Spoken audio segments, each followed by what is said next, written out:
berjalanlah di depanku dengan tiang awanmu. Ya Tuhanku, ya Tuhanku, Kau perisai hidupku, Kau perisai hidupku.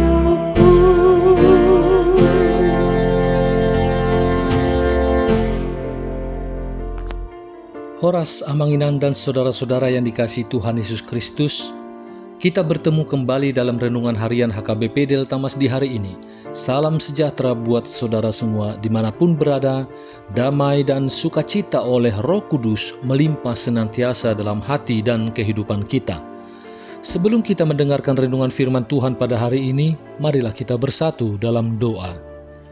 Ya Bapa kami yang bertata di kerajaan sorga, yang kami kenal melalui nama anak-Mu, Tuhan Yesus Kristus, yang selalu mengasihi kami, Tuhan yang kudus dan mulia.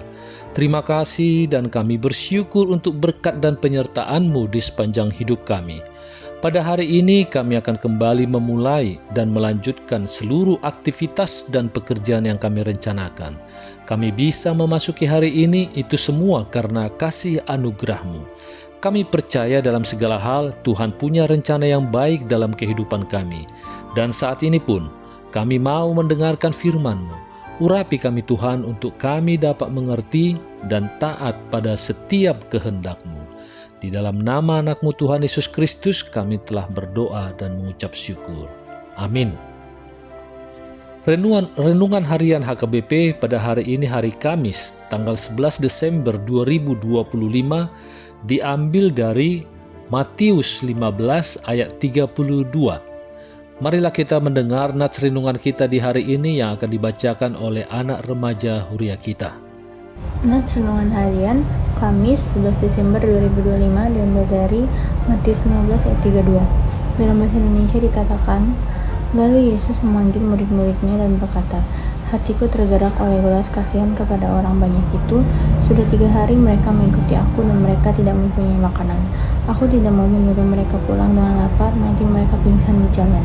Dalam bahasa Batak Tidok, alai di jo Yesus maka siana tujolona di dokma, maleling ate-ate kumi dan atoropon, ainu ngapola tolu ari diingani, au jaladang adong belanjang nasida, dang humrohaku pamulihon nasida. Sojulun lehon mangan sotung handurusan nasida maun didalami. Amin. Terima kasih atas bacaannya di hari ini. Jemaat HKBP Delta Mas yang dikasihi Tuhan, perikop ini adalah peristiwa mujizat yang kedua setelah Yesus memberi makan 5.000 orang sebelumnya di Galilea dengan menggandakan 5 roti dan 2 ikan. Dan dalam peristiwa ini Yesus juga memberi makan 4.000 orang dengan menggandakan 7 roti dan beberapa ikan, seperti yang tertulis dalam Injil Matius 15 ayat 32-39. Namun di sini saya mencoba untuk melihat dari sisi yang berbeda atas belas kasihan dan dilanjutkan dengan aksi nyata atas kasih Allah. Perlu kita terlebih dahulu mengenal sejarah orang-orang Roma sebelum adanya kekristenan. Orang-orang Roma terkenal tidak memiliki hati dan melakukan kekejaman berdarah di arena-arena mereka, di mana orang-orang bersorak-sorai, bersukaria dalam kemabukan menyaksikan para gladiator, dan bahkan anak-anak kecil dicabik-cabik oleh beruang dan singa-singa. Ada pula pada waktu itu praktek umum untuk para penyembah berhala untuk membuang bayi-bayi yang baru dilahirkan, meninggalkan ribuan bayi yang tidak diinginkan untuk mati di ladang dan hutan, suatu bentuk aborsi yang sangat kejam. Namun ketika Kristus datang, para pengikutnya menyelamatkan banyak orang yang hidup melewati kekejaman yang mereka alami di arena-arena tersebut.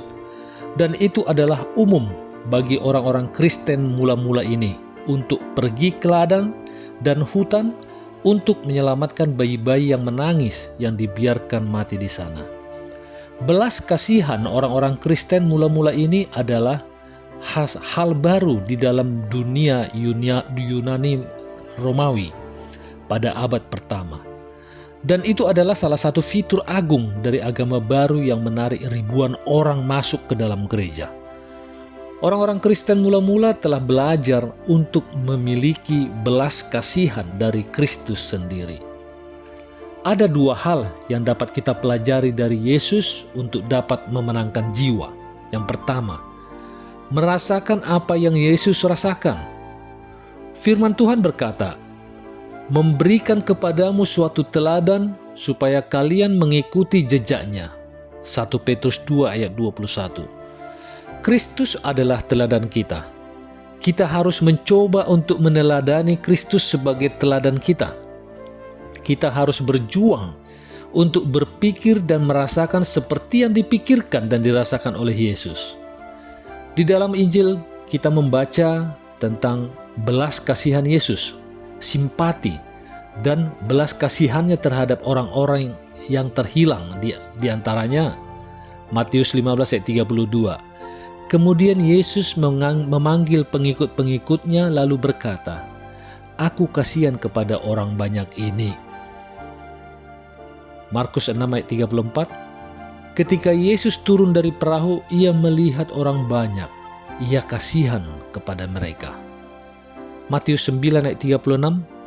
Melihat orang banyak itu, tergeraklah hati Yesus oleh belas kasihan kepada mereka. Untuk memenangkan jiwa, kita harus merasakan apa yang Yesus rasakan.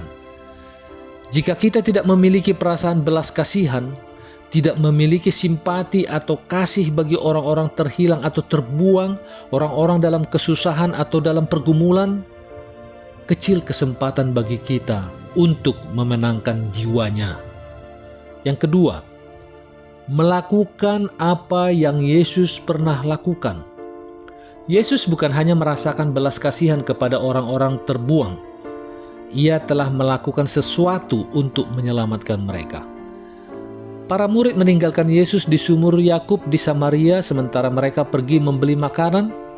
Ketika mereka kembali, Yesus telah dikerumuni oleh banyak orang Samaria yang telah bertobat. Para murid mencoba untuk menghentikan Yesus dan makan. Ia berkata bahwa makanan telah siap. Lalu Yesus berkata, "Makananku adalah mengikuti kemauan Dia yang mengutus aku dan menyelesaikan pekerjaan yang diserahkannya kepadaku. Kalian berkata, 4 bulan lagi musim panen. Tetapi aku berkata kepadamu, pandanglah ladang-ladang yang sudah menguning, siap untuk dituai." Yohanes 4 ayat 34-35. Dan demikian juga Matius 9 ayat 36. Melihat orang banyak itu, tergeraklah hati Yesus oleh belas kasihan kepada mereka.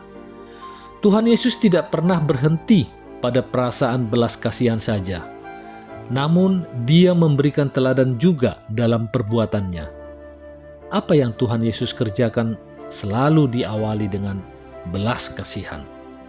Hati tergerak, tangan pun bertindak. Artinya, tidak berhenti pada perasaan belas kasihan saja, namun ada aksi yang dikerjakan setelah perasaan tersebut muncul. Tuhan Yesus mengingatkan kita bahwa kita adalah garam dan terang dunia, dan itu berbicara mengenai perbuatan baik yang dapat dilihat oleh orang banyak. Mari kita bersama-sama meneladani hal ini. Hati tergerak, tangan pun bertindak. Ada hal yang tentunya dapat kita kerjakan untuk orang lain. Tidak hanya terbatas pada pertolongan secara materi saja yang kita bisa lakukan. Seperti buat saudara-saudara kita yang saat ini tertimpa musibah bencana alam longsor. Tentunya ada hal-hal lain yang kita bisa berikan bagi orang lain. Tenaga, waktu, bantuan moral, dan perhatian dapat kita berikan kepada orang lain yang sedang memerlukan. Banyak cara, tinggal aksi dari kita. Perbuatan kita yang walaupun kecil, namun dapat menjadi sangat berarti bagi orang-orang yang membutuhkan. Perbuatan baik kita dapat membawa orang untuk mengenal Yesus.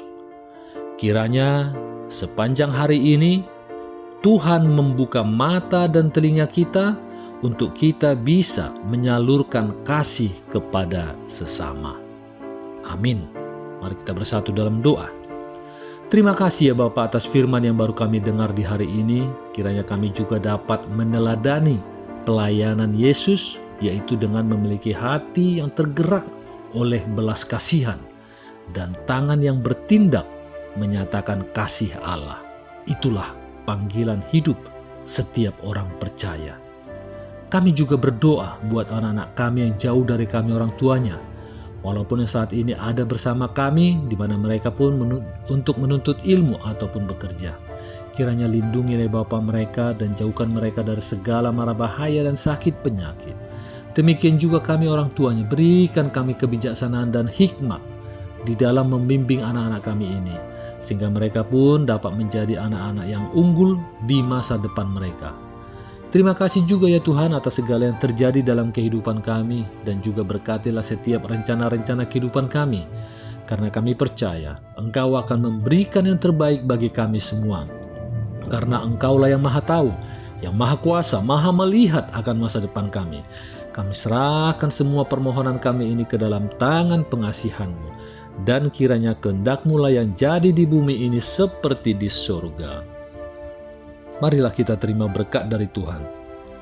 Kasih karunia Tuhan Yesus Kristus dan kasih Allah Bapa dan persekutuan Roh Kudus menyertai kita semuanya. Amin. To my daughter, I know life will not always be easy, but I pray you always remember, you are stronger than your fear, braver than your doubts, and more loved than you will ever truly know. I didn't raise you to be perfect.